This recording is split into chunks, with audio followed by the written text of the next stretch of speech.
Hello students, welcome back to my channel. आज हम लोग भूचुंबकत्व से संबंधित तथ्यों के बारे में अध्ययन करेंगे, यानी पृथ्वी से संबंधित चुंबकीय क्षेत्र के ऐसे तथ्यों के बारे में अध्ययन करेंगे जो पृथ्वी के चुंबकीय क्षेत्र के पाए जाने की पुष्टि करते हैं। पहला तथ्य है, यदि हम किसी स्थान पर किसी चुंबकीय सुई को उसके केंद्र से बांध करके स्वतंत्रतापूर्वक लटका देते हैं तो चुंबकीय सुई निश्चित रूप से एक निश्चित दिशा अर्थात उत्तर दक्षिण दिशा के अनुदिश ठहरता है। और यदि हम किसी नर्म लोहे की छड़ को लेकर के किसी स्थान पर उस दिशा के अनुदिश गाड़ दें जिस दिशा के अनुदिश वहाँ पर स्वतंत्रतापूर्वक लटकाई गई चुंबकीय सुई ठहरती है तो वह नर्म लोहे की छड़ चुंबक में परिवर्तित हो जाती है। तीसरा तथ्य है, यदि हम किसी चुंबक के लिए चुंबकीय बल रेखाओं का वक्र खींचते हैं तो चुंबक के अक्षीय रेखा पर स्थित किन्हीं दो बिंदुओं पर चुंबकीय सुई का विक्षेप शून्य आता है, अर्थात उन दोनों बिंदुओं पर परिणामी चुंबकीय क्षेत्र शून्य होता है। अर्थात ऐसे बिंदु को जहां पर चुंबकीय क्षेत्र शून्य होता है उसको उदासीन बिंदु कहते हैं। और यह तभी प्राप्त हो सकता है जब चुंबक के चुंबकीय क्षेत्र को कोई अन्य चुंबकीय क्षेत्र निरस्त करता हो। चूंकि हम पृथ्वी के तल पर उस चुंबकीय बल रेखाओं को खींच रहे हैं, अतः वहाँ पर पृथ्वी के तल पर पृथ्वी का चुंबकीय क्षेत्र के संगत चुंबकीय क्षेत्र होगा जो इस चुंबक के चुंबकीय क्षेत्र को निरस्त कर देता। अर्थात उदासीन बिंदु का पाया जाना पृथ्वी के चुंबकीय क्षेत्र के पाए जाने के तथ्य की पुष्टि करता है। अर्थात पृथ्वी ऐसा व्यवहार करती है कि इसके केंद्र पर अत्यंत शक्तिशाली चुंबक स्थित हुआ माना जा सकता है, जिस चुंबक का उत्तरी ध्रुव पृथ्वी के भौगोलिक दक्षिणी ध्रुव की ओर स्थित होता है तथा इस चुंबक का दक्षिणी ध्रुव पृथ्वी के भौगोलिक उत्तरी ध्रुव की ओर स्थित होता है। और पृथ्वी के चुंबकीय क्षेत्र का परिमाण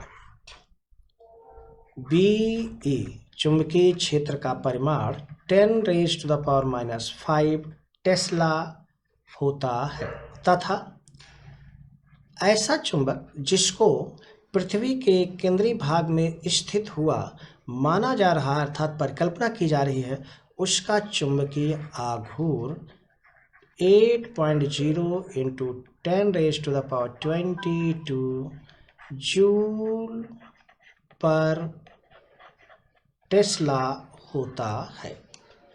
अब पृथ्वी के चुंबकीय क्षेत्र से संबंधित कुछ अन्य ऐसे पद हैं जिनको भी जानना आवश्यक है।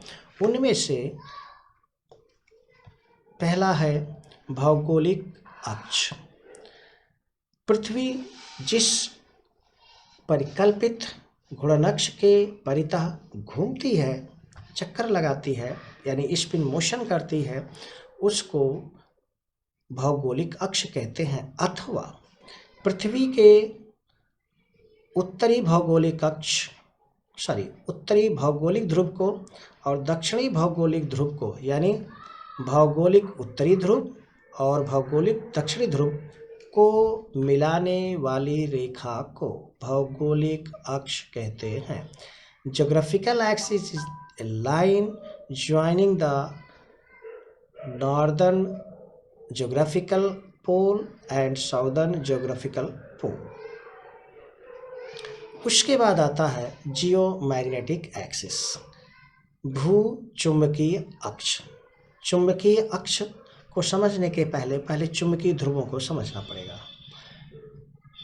पृथ्वी के तल पर ऐसे दो स्थान पर यदि हम चुंबकीय सुई को स्वतंत्रतापूर्वक लटका करके वहाँ ले जाते हैं तो इन दोनों स्थानों पर चुंबकीय सुई पृथ्वी के तल के लंबवत हो जाती है।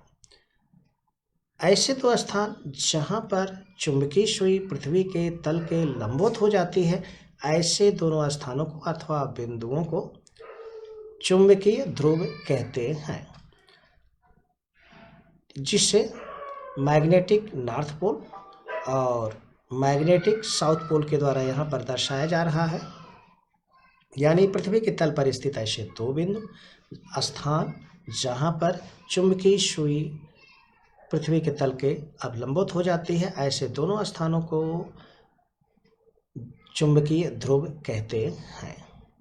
इन चुंबकीय ध्रुवों में जो उत्तर की ओर होता है उसे उत्तरी चुंबकीय ध्रुव तथा जो भाग पृथ्वी के दक्षिणी गोलार्ध में है उसे दक्षिणी चुंबकीय ध्रुव कहते हैं। चुंबकीय ध्रुवों को मिलाने वाली रेखा को चुंबकीय अक्ष कहते हैं। और सबसे इंटरेस्टिंग पॉइंट है कि चुंबकीय अक्ष और भौगोलिक अक्ष, चुंबकीय अक्ष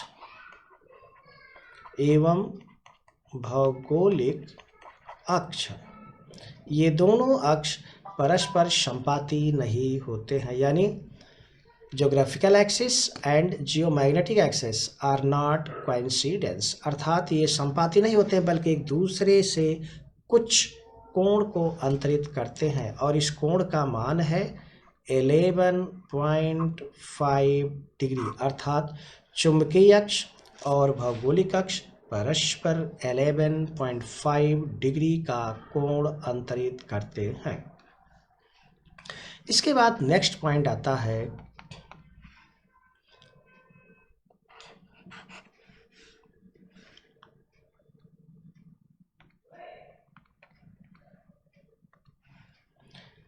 जियोग्राफिकल मेरिडियन, भौगोलिक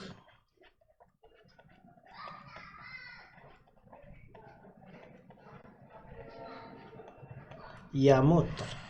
चुंबकीय यामोत्तर किसे कहते हैं और भौगोलिक यामोत्तर किसे कहते हैं? यह है चुंबकीय यामोत्तर और भौगोलिक यामोत्तर किसे कहते हैं? भौगोलिक यामोत्तर, भौगोलिक ध्रुवों को मिलाने वाली रेखा को भौगोलिक अक्ष कहते हैं और भौगोलिक अक्ष, भौगोलिक अक्ष के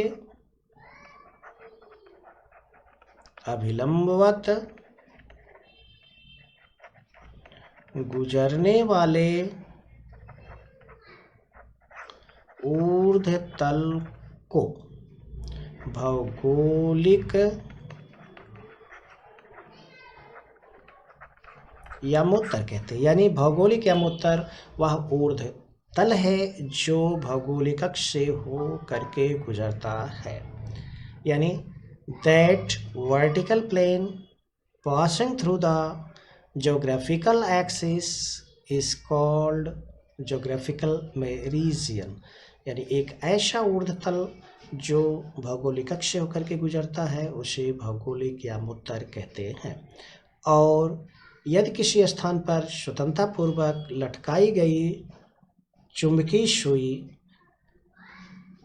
का जो चुंबकीय अक्ष है क्षैतिज से कुछ कोण बनाते हुए ठहरता है तो चुंबकीय सुई के अक्ष से हो करके गुजरने वाले ऊर्ध्वतल को चुंबकीय यामोत्तर कहते हैं। अर्थात किसी स्थान पर चुंबकीय सुई के अक्ष से होकर गुजरने वाले ऊर्ध्वतल को उस स्थान पर चुंबकीय यामोत्तर कहते हैं। यानी vertical plane passing through the magnetic axis of a magnetic needle at any place is called magnetic meridian at that place. तो देख रहे हैं कि भौगोलिक यामोत्तर और चुंबकीय यामोत्तर ऐसे ऊर्ध्वतल हैं जो क्रमशः भौगोलिक अक्ष से और चुंबकीय अक्ष से हो करके गुजरते हैं।